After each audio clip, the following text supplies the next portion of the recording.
Madame, Monsieur, chère Aubagnaise, cher Aubagnais, depuis plusieurs semaines, notre pays traverse une crise sanitaire sans précédent. Nous devons aujourd'hui faire face à la propagation du Covid-19.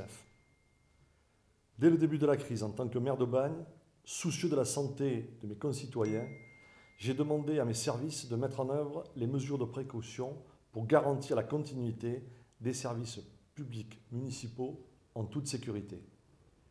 Suite à l'intervention du président de la République hier soir, j'ai réuni ce matin la cellule restreinte du plan communal de sauvegarde des populations et cet après-midi, les représentants et acteurs des forces de sécurité, de secours et des administrations sanitaires. Je souhaitais avec elles faire un point global. Étaient représentés la police nationale et la gendarmerie, la police municipale, le SDIS des Bouches-du-Rhône, les représentants de l'hôpital de la Casamance et les représentants de l'hôpital public Edmond-Garcin. Un représentant des médecins généralistes était également présent. Parallèlement, j'ai chargé le directeur général des services de la ville d'Aubagne de mettre en place une cellule municipale pluridisciplinaire afin de coordonner toutes les actions et de faire le lien avec les différentes institutions.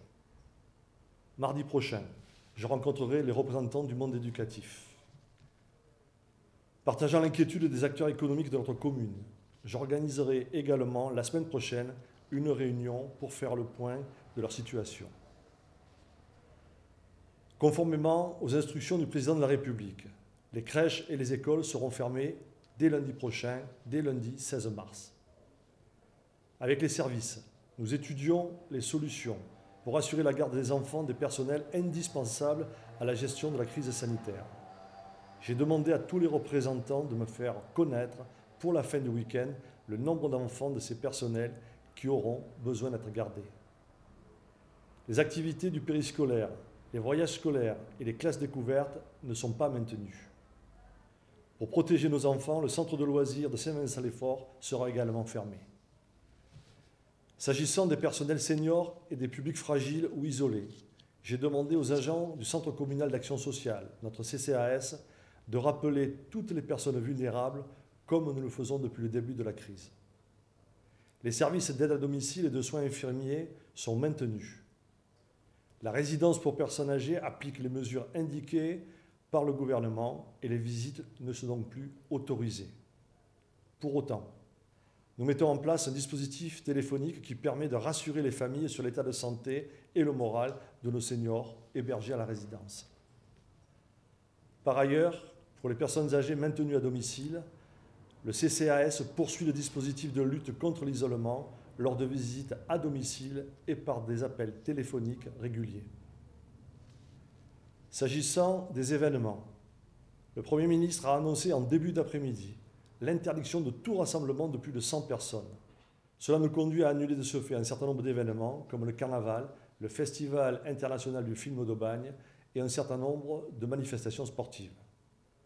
La semaine prochaine, je me rapprocherai du tissu associatif qui est très présent et actif sur notre commune afin de partager avec ses représentants les directives préfectorales. Dans la continuité des décisions gouvernementales prises, je me dois, en toute cohérence, de fermer un certain nombre de structures municipales. Le théâtre Le Comédia, le conservatoire, la médiathèque, l'espace art et jeunesse, les maisons de quartier, les gymnases et la piscine Alain Bernard seront fermés. Tous ces équipements publics seront fermés dès lundi et jusqu'à nouvel ordre. Concernant les élections municipales des 15 et 22 mars prochains, nous avons mis en place un certain nombre de mesures afin de s'assurer du bon déroulement des opérations électorales et de la sécurité des électeurs et des personnes qui tiennent les bureaux de vote. Ainsi, les bureaux de vote seront aménagés de manière à éviter les situations de promiscuité prolongée. Il sera mis à la disposition des électeurs du gel hydroalcoolique, des kits de nettoyage à destination des membres du bureau de vote afin de nettoyer régulièrement les surfaces et le matériel de vote. Il est demandé aux électeurs de respecter et d'adopter des gestes barrières qui seront rappelés par voie d'affichage. Chaque électeur est incité à venir avec son stylo noir ou bleu et indélébile pour émarger sur la liste après son vote. Un stock de silos sera néanmoins disponible pour les personnels ayant oublié le leur, et ils seront désinfectés entre 2 usages. À l'issue du scrutin, les bureaux de vote seront nettoyés selon un protocole très strict et méthodique en vue de l'organisation du 2e tour.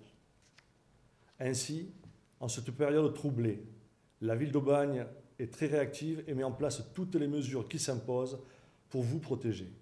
Ma seule priorité est de tout faire pour assurer la protection des Aubagnais. Je suis en relation directe avec les services de l'État et l'Agence régionale de santé. Comprenant les difficultés pour tous les citoyens dans leur quotidien familial et professionnel, je peux vous assurer de mon soutien compte tenu des circonstances. Nous comptons sur la solidarité de chacun. Il est de notre devoir et de notre responsabilité collective de ne rien négliger et de veiller et prendre soin des personnes les plus vulnérables. Nous devons rester vigilants. La ville adaptera ses dispositifs en fonction de l'évolution de la situation et des directives fournies par l'État. Je ne manquerai pas, dans les jours qui viennent, de revenir vers vous pour vous tenir informé de l'évolution sanitaire de notre commune et la mise en place des dispositifs pour y répondre. Sachez que vous pourrez compter sur moi et sur le service public aubagnais.